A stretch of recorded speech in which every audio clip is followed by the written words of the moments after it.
Dan pulau itu satu-satunya pulau yang korbannya sangat sedikit. Karena mereka sudah langsung naik ke atas ketika air surut. Gitu. Lari mereka langsung ke atas karena cerita itu menceritakan kalau air turun tiba-tiba surut, kalian harus naik ke atas. Itu merinding saya bener, asli. Kok saya juga sih?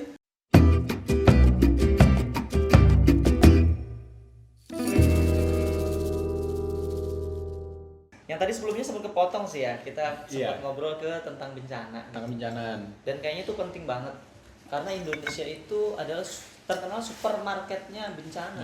Ring of Fire, bro. Ring of Fire. Lagi di cincin api. Cincin. Lengkap loh. Indonesia itu lengkap. Bencana yang ada di seluruh dunia di Indonesia ada.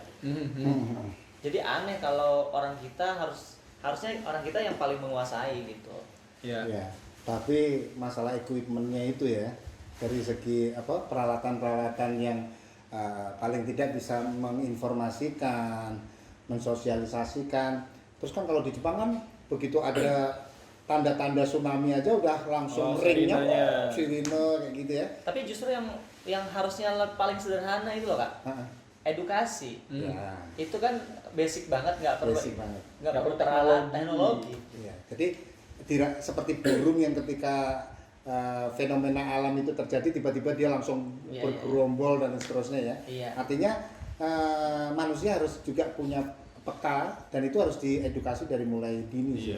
Cuma kan ada bencana-bencana yang nggak ada tandanya nih. Kayak gempa kan biasanya ada tandanya nih. Gempa vulkanik sama gempa tektonik itu kan ada tandanya, tsunami ada tandanya. Cuma kalau yang di Palu itu likuidasi itu kan nggak ada. Likuidasi nggak? Apa? Likuidasi mah bang. Likuifaksi. Likuidasi. Saya tahu deh, biar lucu aja. Gitu ya. Ya namanya juga masih berlatih di stand up ya kayaknya. Berlatih menjadi coach. Bukan peserta. Tapi banyak sih likuidasi menjadi bencana akhirnya. Dan emang bencana sudah bencana ya. Iya itu kan nggak ada tandanya kalau nggak salah itu. Kak Reza pertama kali terjun di lokasi bencana di mana, Kak? Oh, saya ingat tuh di Merapi. Merapi ya? Iya, pendampingan lokasi bencana itu yang pertama di Merapi. Dan itu kaget juga. Biasanya kan dulu dongeng di sekolah. Dengan perlengkapan gitu kan, pakai background musik gitu kan. Kan saya belajar sama Kawam dulu, dongeng pakai background musik itu powerful gitu. Mungkin ada sound system ya. Iya, untuk membangun suasana. Begitu nyampe sana dong. Nggak tahu ya listriknya kena bencana nggak nyala. Nggak berlaku. Dan itu momen pertama saya belajar bareng Kak Ade sama Kak Iman tentang bagaimana berkegiatan bersama anak di lokasi bencana nih. Thank you banget Kak Ade, Kak Iman. Di kebencanaan. Pengalaman pertama saya di situ tuh. Saya di tsunami Aceh, Padang, Pariaman tuh udah tahun-tahun dulu ya. Kapan Kak mulai Kak? Oh, tsunami udah lama sekali ya. Lama. Sebelum aktif dongeng 2011 atau 2010 itu masuk ke bencana. 2006 gempa di Jogja.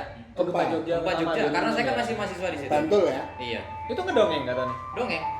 Mau jajan? Saya dongeng pakai wayang boneka. Jadi ditutupin gitu. Pertama kali saya dongeng puppet pakai show. wayang boneka itu. Puppet Ya, show. semacam kayak puppet show gitu. Fotonya yang baru diupload kayaknya deh kemarin deh. Iya, ada Untuk foto-foto mengingatkan ya. Cuma memori. waktu di gempa tuh nggak ada. Itunya rusak HP-nya HP. Zaman dulu nggak ada HP sih, jadi pakai yang roll itu, jadi aduh susah. Tahunnya dia diajak waktu itu, tahun 2006 itu. Aujan kayaknya belum lahir. 16. Saya belum lahir. Belum lahir. Tapi sebenarnya ada nggak sih cerita-cerita rakyat yang agar mengedukasi anak-anak itu agar tahu tanda-tanda mau ada bencana? Itu ada nggak sih? Ada ya? Yang banyak sama BNPB nih. Yang paling terkenal itu kan Smong. Smong, iya, Smong. Itu paling Aceh. terkenal. Smong. Edukasi. Semongko itu bukan ya? Bukan. Tarik sis. bukan. Smong itu bahasa Acehnya tsunami gitu. Tsunami kan istilah Jepang kan. Kalau mereka punya kearifan di pulau apa namanya yang paling terdampak itu Smong gitu. Terus di beberapa daerah. Efeknya apa waktu tsunami di Aceh? Dan pulau itu satu-satunya pulau yang korbannya sangat sedikit karena mereka sudah langsung naik ke atas ketika air surut.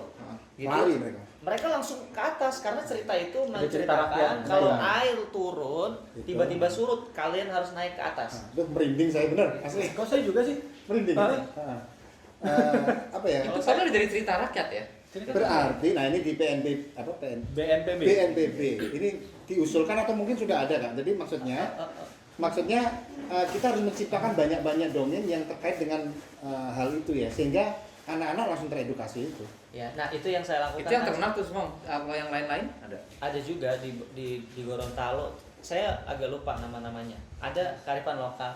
Atau misalnya Dikumpulin aja itu keren tuh. di Pulau Bawean itu ada cerita namanya Legenda Danau Kastoba gitu. Itu tuh sangat edukatif tentang pohon. Kalau lu cabut pohon gitu, itu jadi bencana. Sampai naskahnya plek ngasih tahu. Jadi Ratu Jinnya itu bilang ke pasukan dua ekor gagak penjaga pohon itu bahwa kata dia pohon ini sakti kata dia.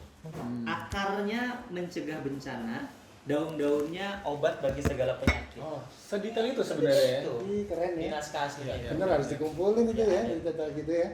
Atau sudah ada diterbitkan itu Kak? Saya kurang paham kalau Ini kita kumpulin itu ya. Kalau- Cerita terkait ya mas ini ya. kalau Tapi saya harus data ilmiah, harus dicocokin data ilmiahnya juga. kalau sih. saya bikin cerita baru kalau yang saya itu Iya, di iya. BNPB.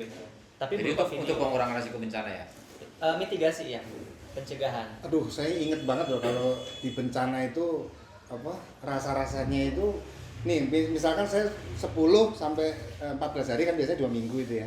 Itu pulang biasanya sampai terngiang-ngiang itu bisa sekian hari loh, bisa sampai sebulan itu. Proses recovery ya. Iya, itu jadi kayaknya masih anak-anak ngiang-ngiangnya gimana kayak gitu. Pengalaman-pengalaman apa ya menarik ya, banyak sih. Tapi kayaknya itu kita bahas nanti kali ya. Iya. Itu lebih ke Pengalaman-pengalaman Ah, ketika di bencana. Tapi kalau teman-teman sendiri ada nggak pengalaman apa dongeng gitu, dongeng edukasi mitigasinya. Jadi Iya.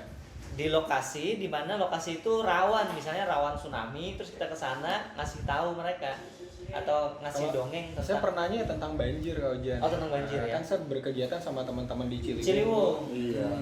Nah itu ada beberapa tempat yang pernah jadi lokasi kegiatan dan itu kegiatannya kan berkelanjutan gitu. Jadi memang ada dampaknya terhadap perilaku anak-anak di sana.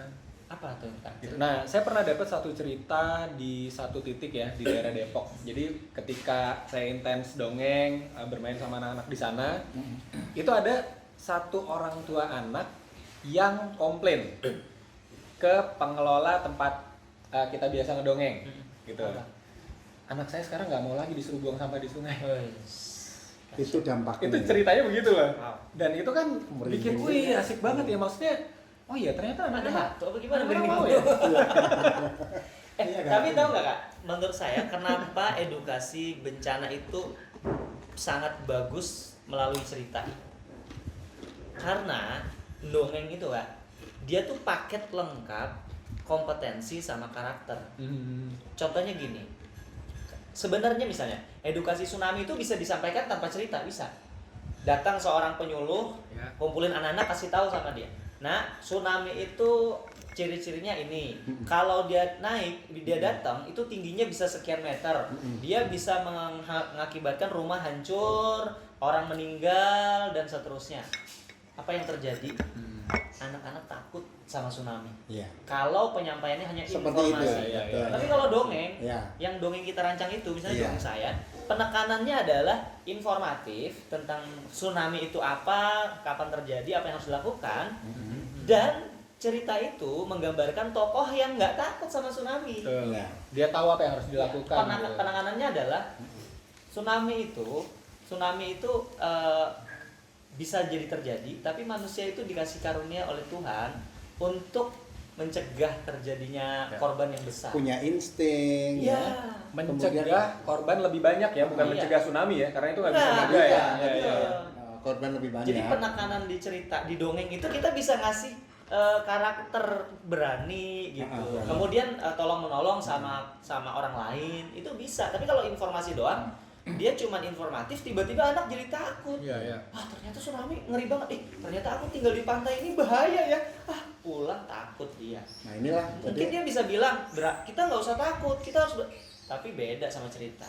Cerita itu nggak tanpa ngasih tahu kita harus. Mereka akan mempunyai karakter berani itu. Itu menurut saya penting. Saya banget. jadi GR ini. Apa tuh? Ya iya karena itu kan berarti betapa pentingnya ya kehadiran seorang pendongeng atau pencerita lah ya. Artinya kalau saya katakan pencerita kan bisa guru yang bercerita atau mungkin orang tua yang bercerita gitu. Kalau pendongeng kan kesannya profesi gitu. Profesi, ya. Artinya di sini kita perlu banyak lagi mengedukasi guru-guru, orang tua bahwa menghadirkan cerita dalam hal kaitan edukasi kebencanaan ini sangat penting gitu. Iya. Sama halnya kalau misalkan Penting banget itu. yang tadi kau jangan bilang itu. Edukasi itu bisa disampaikan lewat cerita. Kayak misalkan kita di rumah nih sama anak-anak atau sama lingkungan yang di rumah itu. Jadi bagaimana kita menyampaikan edukasi tentang bahaya sampah plastik, memakai botol air minum sendiri dan segala macam, itu juga bisa tuh lewat cerita. Karena itu. saya ingat banget itu waktu dulu saya bekerja di satu bank swasta. Pas Sama kita ya latarnya ya, perbankan juga. Perbankan juga ya? Kok bisa? Saya juga likuidasi tadi. Korban. Itu inget banget saya Kak, waktu itu gempa Kak. Saya di lantai 24. Bang mana Kak? Sebutin aja. Itu benar-benar saya melihat banyaknya orang tuh saling berebut untuk turun ke bawah. Artinya berarti apakah diedukasi sebesar apapun edukasinya, begitu ada gempanya itu? Enggak. Itu bener Kak. Kadang orang mikirnya gitu kan, alah udah dikasih tahu juga pas terjadi juga akan ambil. Ini perlu ini Kak disampaikan. Makanya edukasi kita itu kata kuncinya kalau kita di dongeng itu kan, kita nggak cuma dongeng kan biasanya. Iya. Kita ada namanya itu simulasi. Role Role play itu Role penting play. Kak. Role play itu ngasih skema. Ya. Jadi kita ngasih tahu skema tertentu. Misalnya kalau kita di stop kekerasan pada anak, kita mengulang-ulang skema. Kalau ada yang megang kamu di sini, Tidak boleh. refleks tidak boleh. Tidak boleh. Terus melawan, gigit, lari, minta teriak tolong, lapor. Itu skema itu. Jadi karate misalnya atau pencak silat. Orang kan bilang, alah main pencak silat, ntar kalau berantem juga pukul-pukulan juga biasa, nggak pakai jurus. Enggak. Bela diri itu melatih refleks, refleksnya itu skema, ya. gitu. Bagaimana Itu melindungi diri Iya. atau sebetulnya menghentikan dari sebuah pertarungan, itu kan yang inti dari sebuah pembelajaran silat dan karate dan lain sebagainya kan. Tapi jadi bawah sadar kan itu. Iya. ya, skema itu bawah sadar. Jadinya otomatis gitu. Nah, role play itu Role sangat play penting itu banget. penting.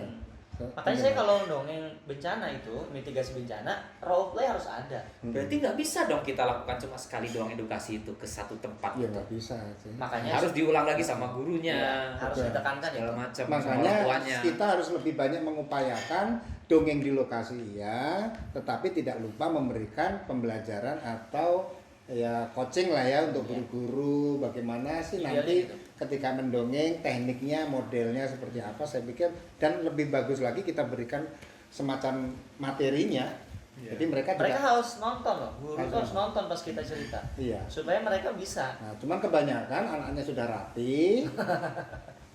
Enggak, maksudnya itu di mana ya? Di luar negeri, Di luar negeri. Timur Leste. Negeri dongeng lah. Seharusnya ini kan pandangan saya sih sebetulnya ketika anak-anak kita berikan dongeng, paling tidak satu guru atau satu pendamping itu untuk mendampingin sekian anak Ya. gitu ya. Iya. 10 lah Harus paling nggak mendampingin. 10. Itu lebih bagus. Terus gini, yang Kak Resa sampaikan tadi bener tuh. Tadi Kak Resa kan waktu yang episode sebelumnya kan ngasih tahu salah sebut seekor orang utan gitu kan. Dan itu fatal buat orang-orang konservasi kan. Iya. Misalnya di edukasi bencana juga gitu Kak. Ada ya? Banyak yang keliru misalnya nyanyi lagu ini. Kalau ada gempa, lindungi kepala. Kalau oke. ada gempa, masuk Masuk kolong kolong meja. meja. Kalau ada gempa, Menjauh dari kaca. menjauh dari kaca. Kalau ada gempa, Kalau gempa reda, enggak, iya, kalau ada gempa. Enggak. Oh, Bu, kamu ini ya. Kak Tony kalau gempa reda lari ke tempat terbuka. Nah, itu biasanya gitu. Oke. Ternyata keliru. Bukan lari ke tempat terbuka. Larinya itu ya. Oke. Lari itu panik. Istilah lari itu jadi panik. Kalau diganti Lari. segera gitu ya, Pak? Pergi ya. diganti pergi ke tempat terbuka. Itu pemilihan kata fatal loh. Iya, gitu. Nah, kita kan biasa dengar yang lari ya kayak. Iya. Itu bener tak? Iya. Tadi karena Tapi ceritanya juga harus ini kalau jangan harus korelasi sama itunya. Jangan sampai ada anak ceritanya ceritanya kan kalau kita sedang di dalam ruangan nih, Iya. nggak ada tempat. Jadi ceritanya harus kayak gitu. Iya. Nggak ada Iya. tempat pintu yang dekat, terus kita kalau ini kan Ya. lari masih Lari, sempat kan. ya. Artinya kita di dalam mall atau di dalam gedung lantai berapa yang tadi kamu alami, itu simulasinya seperti itu. Iya. Cari kolom Jadi meja. jangan sampai anak-anak lagi main, terus denger lagu itu, Lah, langsung lari ke kolom meja nyari malah di dalam rumah. Masuk ke rumah, masuk kolom meja lagi gempa. karena urutannya gitu. Iya. Lebih parah lagi, Iya. lebih parah lagi gempa nih di dalam gitu. Terus dia mau ngumpet di bawah kolong meja, nggak ada meja. Dia lari dulu ke toko beli meja, balik lagi. Makanya ini materi stand up. Yang komen Iya, gitu. jadi ceritanya emang harus nyambungnya ke situ. Itu keadaan ketika kita sedang Tapi berada kan anak di usia dalam. dini, artinya apa yang disampaikan oleh guru, oleh Iya. pendongeng itu kan Itu langsung diterima. diserap, diterima. Nah, ini harus ada penjabaran di dalam sebuah cerita maupun lagu kan. Lagu itu Penting. memang Jangan nggak sampai boleh ya benar, orang udah lagi asik-asik di ruang terbuka. Iya, iya. Masuk. Katanya lagu Malah nyari yang meja. pertama nyari meja. Gawat. Jadi ceritanya harus dalam keadaan di dalam ruangan mall, Iya. di dalam gedung yang lantai berapa tadi kawat. Kalau di dalam rumah pintunya deket, apalagi rumah kontrakan petak, ya keluar aja. Berarti lagunya liriknya tambah kalau ada gempa, kalau kamu lagi di luar kan. Panjang jadinya. Tapi ini Itu kan. lagu kan, Kak. Kalau Iya. kita dongeng kan enggak. Iya. Nah, seorang anak bernama Ani posisi di rumah, seorang Iya. anak temennya si Muski berada di lapangan. Nah, ini bisa dari rangkaian cerita. Iya betul, harus mengcover beberapa kondisi. Kondisi. Termasuk kalau di cerita yang di BNPB saya di YouTube itu ada dia apa namanya ada kompor kita harus dimatikan dulu. Kalau lagi dongeng Iya, di karena sekolah, kondisi keseharian tuh. dan Ada itu kompor. sering terjadi. Gempanya reda kebakaran, Iya. gitu. Iya. Jadi nggak hati-hati. Terus untuk menutup perjumpaan kita pada hari ini, Pada episode Yang saya catat ada katanya ada PR. jadwal Zoom Kak katanya kan. Iya. Yang Ada perlu Zoom. catatan adalah Yang saya catat itu yang saya ingat itu, PR kita adalah mengumpulkan cerita-cerita rakyat tentang mitigasi bencana itu, oke, atau membuat juga. atau membuat. Nah, itu bisa diusulkan di Kalau untuk BNPB. dibuat itu kan kita harus menyebarkannya secara masif juga kan. Tapi kalau cerita rakyat sudah ada, mungkin sudah sering kayak di Pulau Ya, Aceh muatan itu. itu ya. Aceh itu. Yang kedua, melakukan edukasi itu bukan pada saat biasanya kan pada saat bencana kita berada di lokasi baru. terus kita baru gitu ya. Saat inilah yang tepat ya karena kan sebelum terjadi itu dan kita bisa rangkul banyak pihak lah ya untuk bisa bersama-sama sinergi sama kita. Guru, orang tua. Dan PR-nya buat guru-guru, buat orang tua juga, ketika kita pendongeng sedang mendongeng tentang mitigasi bencana, nah, hadirlah di situ, dan ketika kita sudah tidak ada ke situ lagi, diulang-ulang terus. Dan setelah selesai bercerita, tolong dikasih hadiah Jadi oleh-oleh. Kak Tony memberikan penekanan ini menghadap ke kamera ada guru ya di sana. Ya, saya yakin banyak kok guru-guru yang Ini banyak yang nonton nih. apalagi views-nya. subscribe-nya kan kita banyak nih. Terakhir Kak Reza. Yang terakhir, kenali negerimu dengan baik sehingga kau tahu apa yang harus dilakukan di negeri ini. Mantap. Anak ini